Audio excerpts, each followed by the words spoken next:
Queridos, eh, vamos a continuar, pero ya para este momento he acabado la obra completa del doctor Sigmund Freud. Ahorita quería mostrarles y tener para este video uno de los, digamos, últimos videos de esta primera fase de este canal. Eh, ya he acabado toda la obra completa de Sigmund Freud, pero quiero compartir con ustedes algunos textos inéditos y el primero es este, así lo voy a buscar.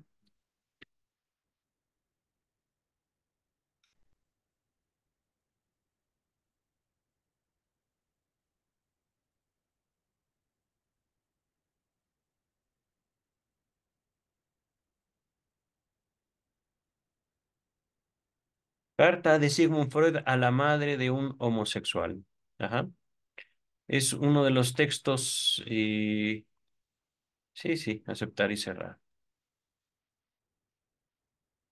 que no se incluyen en la edición Amor-Rortu, en estos libros o obras completas, Sigmund Freud, edición Amor-Rortu o editores Amor-Rortu.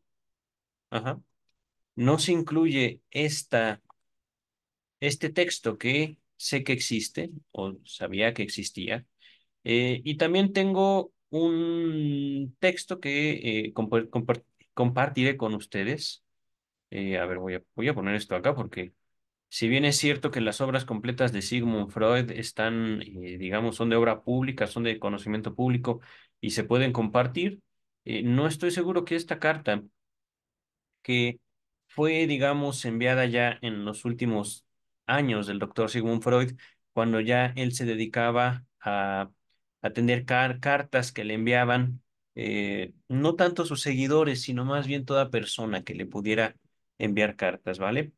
Eh, si mal no recuerdo, Freud sale de Viena alrededor de 1938, pero esta carta, escrita en 1935, dice el texto, eh, respondió por carta a una madre preocupada por la supuesta homosexualidad de su hijo. El escrito es una lúcida defensa del amor fuera del dominio de la moralidad y del psicoanálisis como un método para trabajar por el amor. Ajá. Mm, están viendo una foto de Anna Freud junto a el doctor Freud. Eh, no veo la carta como tal. Ah, eh, vamos a leer esto. Una de las grandes cualidades del psicoanálisis es la posibilidad de considerar un asunto fuera del dominio de la moralidad. Ajá. Es lo que dicen al menos el autor de esto, Astrolábica. Ajá. Pero esta carta, por supuesto, no es del dominio de Astrolábica, sino, repito, es de dominio público. Y me llama la atención, digo, este es un texto. Voy a separar esta pantalla. No sé si estoy compartiendo. Está bien. No, miren. Eh, voy a dejarlo aquí. Pero quería ver esta respuesta de Astrolábica. Está esta, esta otra respuesta. Miren. Eh, vimos que en el otro artículo se exponía la carta después de una breve introducción por Astrolábica. Aquí vemos a otro escritor llamado Quique Gómez compartir esta en la página Shanghai. Ajá. Carta original de puño y letra de de Sigmund Freud. Miren, aquí está nuevamente la carta por Sigmund Freud. Como vemos, es una carta cortita. Mm, déjenme ver si eh, voy a mover esto para aquí abajo. Eh, vemos la carta acá abajo.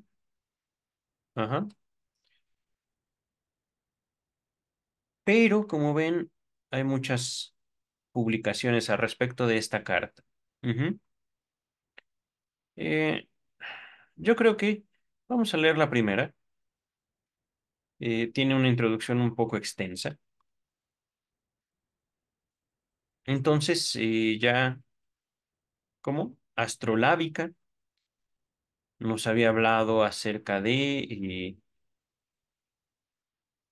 el amor en contraste con la moralidad. Ajá. En eso se distingue de muchas prácticas y en eso no se equivoca el autor o la autora de estas palabras.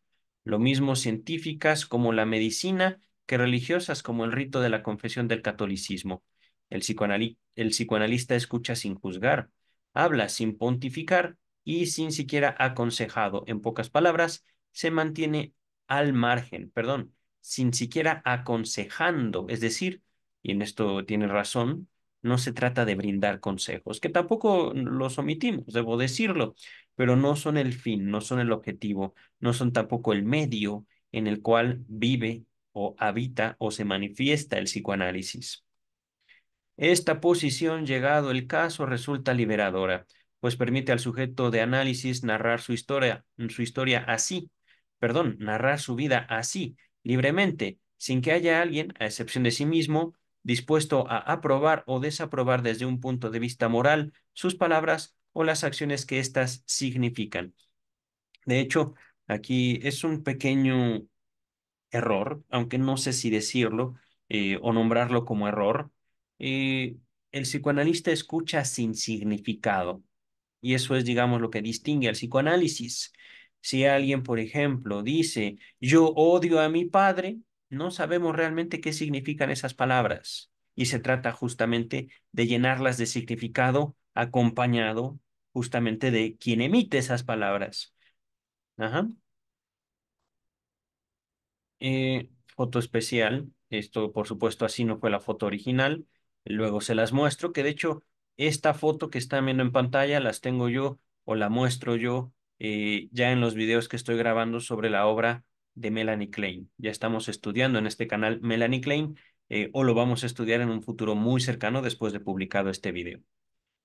De ahí, por ejemplo, que desde el psicoanálisis pueda hablarse de una perversión, pero no como una valoración moral, es decir, la perversión no con el objeto de decir eso es malo y tiene que cancelarse, sino específicamente, y les dejo en la descripción de este video el estudio que hicimos a los 3 ensayos de teoría sexual, la perversión simplemente como una forma de nombrar la diferencia, que ahí entramos todos, queridas y queridos.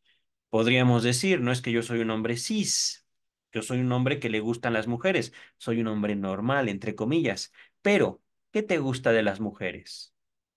Los senos, las caderas, las nalgas, los pies, un brillo en la nariz.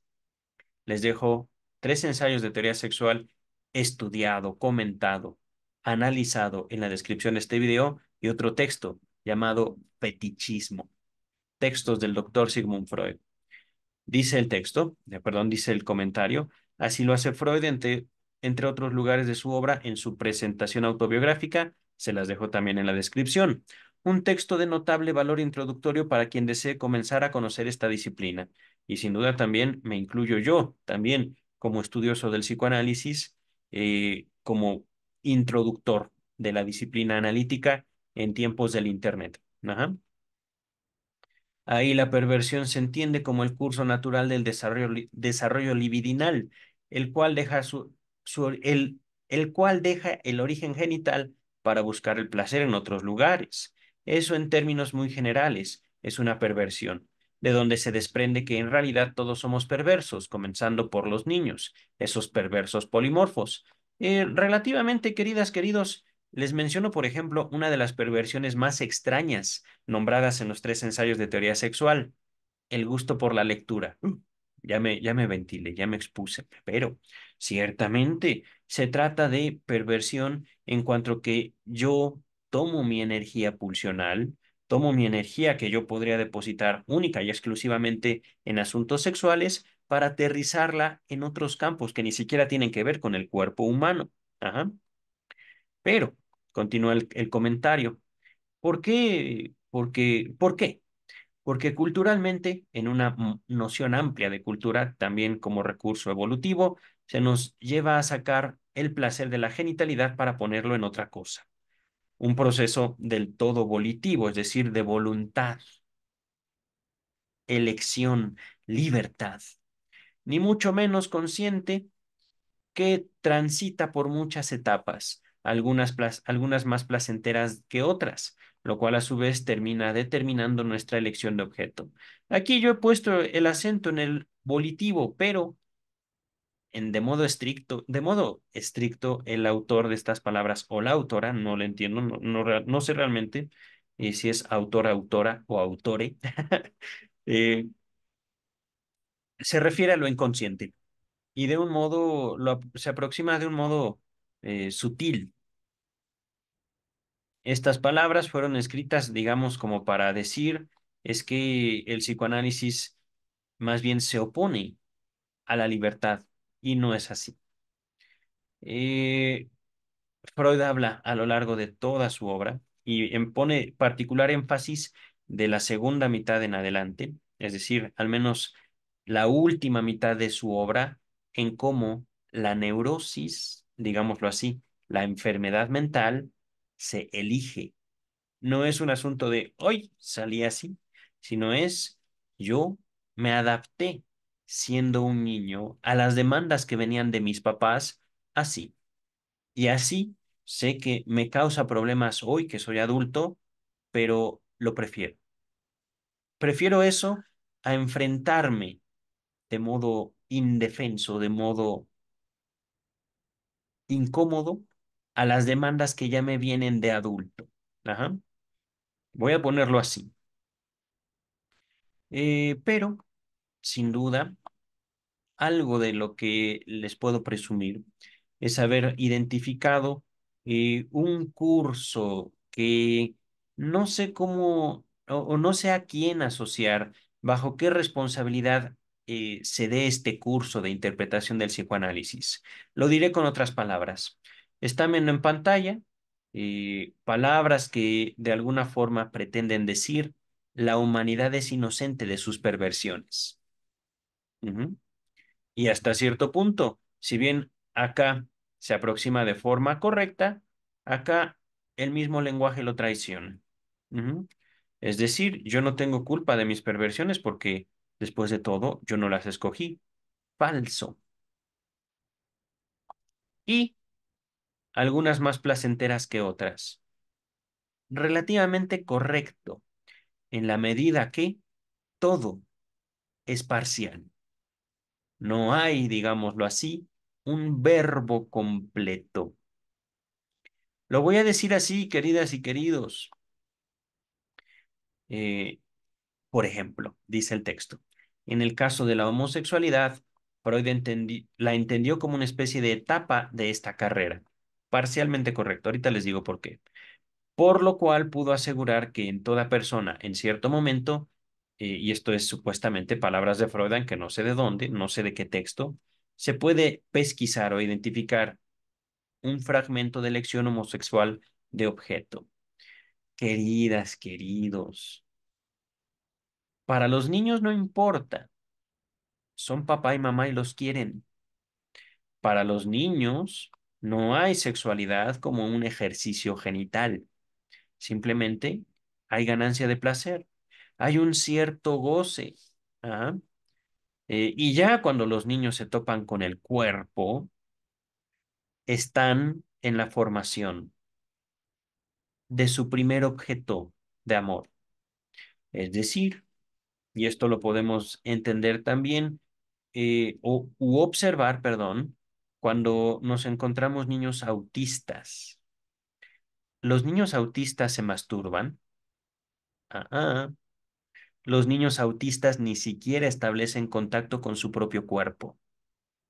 Porque, ya que primero se forma el objeto primero, el cuerpo propio, es posible apropiarse poco a poco o identificar una voluntad en los niños de apropiarse del cuerpo ajeno, empezando por mamá, seguido por papá, luego hermanitos, etcétera. Y cuando digo apropiarse es manifestado en esta frase: papá, Mi mamá no es tu esposa, es mi mamá. La lógica infantil, ¿vale? Y por supuesto, hablamos de elección homosexual de objeto para que nos acerquemos a la lógica freudiana. Mamá, mi papá no es tu esposo, es mi papá. Y está jugando conmigo. Ajá. Estamos jugando a los cochecitos. Por eso no puede ir al cine contigo. Por eso no puede ir a comer contigo. Vete, vete, mamá. Por ejemplo, ¿no? Y en esto están jugando a los cochecitos, maldita sea. Pero podemos decir homosexual, ¿por qué? Porque el niño quiere jugar a los cochecitos. Por poner un ejemplo, podemos decir también fútbol. El chiste es que no estamos diciendo con homosexual que está teniendo relaciones o que quiere tener relaciones. No. Ajá. Eh, Cuando dice homosexual se refiere al mismo sexo. Nada más. Y por supuesto, hablando de la construcción de objeto, no solo les recomiendo tres ensayos de teoría sexual, sino otro texto que encontrarán en la descripción, Pulsiones y destinos de pulsión, que por supuesto yo les hablo de pulsiones ya leyendo a todo Freud, que encontrarán una lista de reproducción en YouTube, todo Freud, publicada por su servidor. Ajá. Todo Freud, edición Amorortu. Pero eh, pueden también buscar en Google, en YouTube, Pulsiones y destinos de pulsión, Freud, Juan Luis Cortés Cervantes, ¿vale? Y por supuesto les saldrá un video mío leyendo con ustedes y compartiendo con ustedes un texto de Sigmund Freud de 1914 llamado Pulsiones y destinos de pulsión. Perdón, pulsión y destinos de pulsión. ¿Pulsión? No me acuerdo. Se los dejo en la descripción.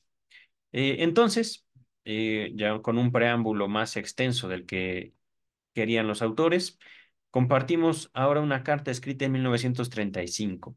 Se trata de una respuesta a una madre preocupada por la supuesta homosexualidad de su hijo y aún así incapaz de nombrar la homosexualidad supuesta, no le constaba a la mamá, pero aún así esa mujer angustiada.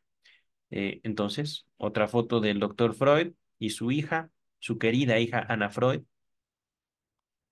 Ah, miren, la carta puede tomarse como una defensa de la homosexualidad frente a la represión moral que, en casi todos los momentos de la época moderna, se ha ejercido sobre las personas que se identifican sexualmente de esa manera. Sin embargo, es posible que su argumento más interesante sea otro, el del papel del psicoanálisis frente a esta elección de objeto. Freud es sincero, casi duramente sincero, y dice no poder prometer nada a la señora, al menos no en cuanto a la petición de ésta de arreglar a su hijo, que por supuesto Freud jamás se propuso ni condenar a la homosexualidad, ni tampoco condenar la neurosis o, digámoslo así, la enfermedad mental. Tenemos, o les tengo justamente casi 800 horas solo leyendo y estudiando a Freud en este canal de YouTube. Pero, y continuamos ya para compartirles el texto y finalizar este video.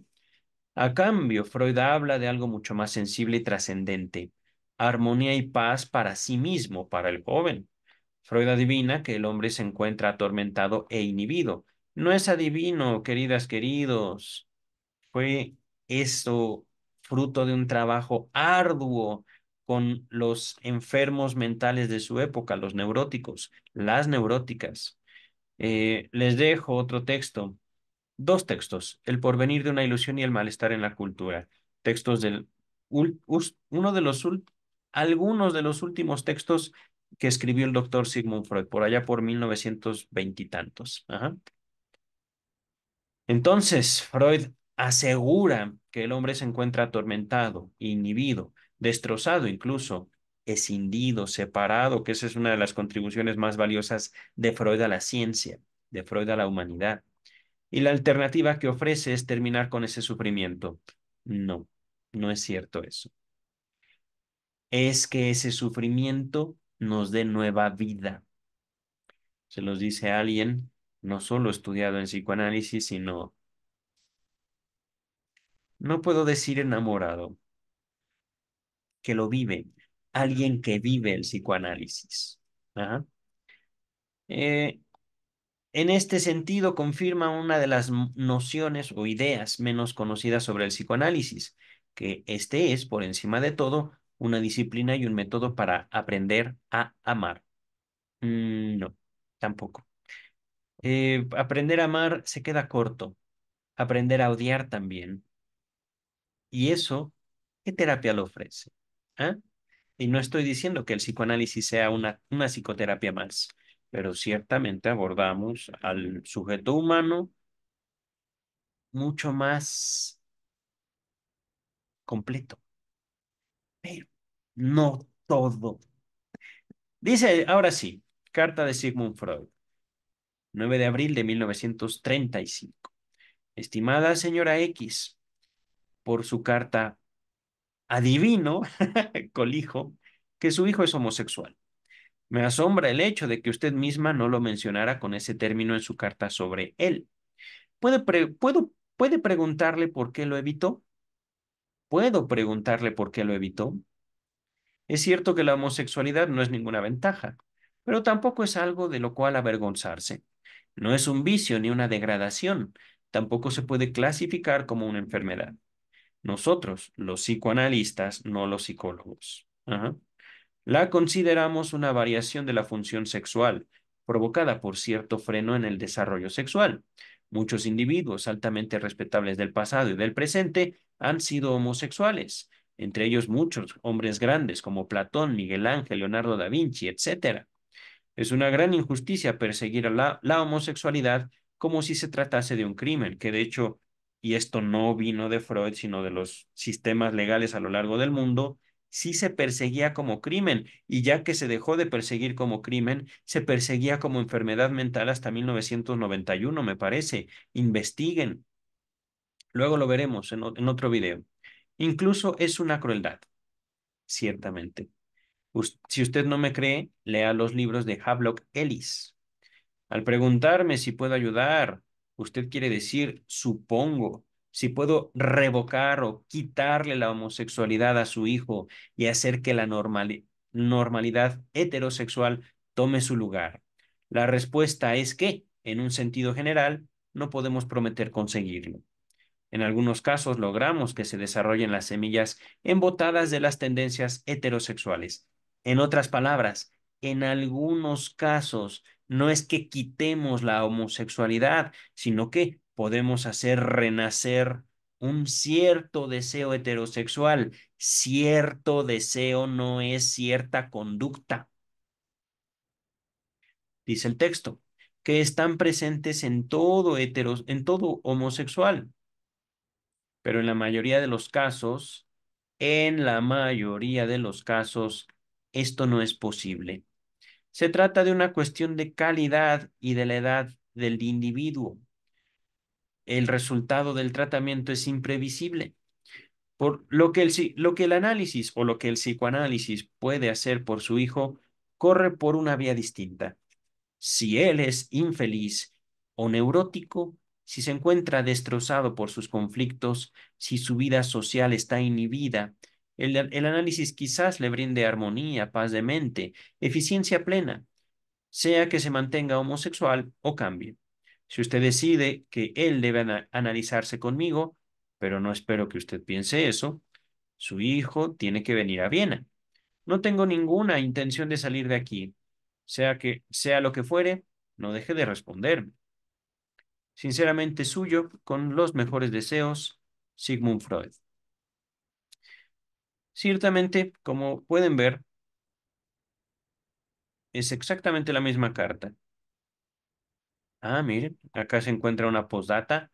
No encontré difícil leer su letra. Espero que no encuentre mi letra allí y en mi inglés una tarea más ardua. Miren, algunos datos más, pero he ahí la carta de Sigmund Freud a una madre homosexual. Ajá. Por supuesto, la búsqueda que yo hice, ustedes la pueden hacer. De todos modos, no solo son libres para investigar, son también libres en opinión. Vamos a dejar de compartir. heme aquí, queridas, queridos. Nos vemos para un último video antes de empezar esta segunda fase de este canal, donde ya estoy grabando la biografía de Freud, la obra de Melanie Klein y otra traducción de las obras completas de Sigmund Freud por Luis López Ballesteros. Queridas, queridos, hay todavía mucho, pero mucho que hacer y sin duda también llegaremos a Jacques Lacan, pero veremos qué pasa en lo de mientras. Bye.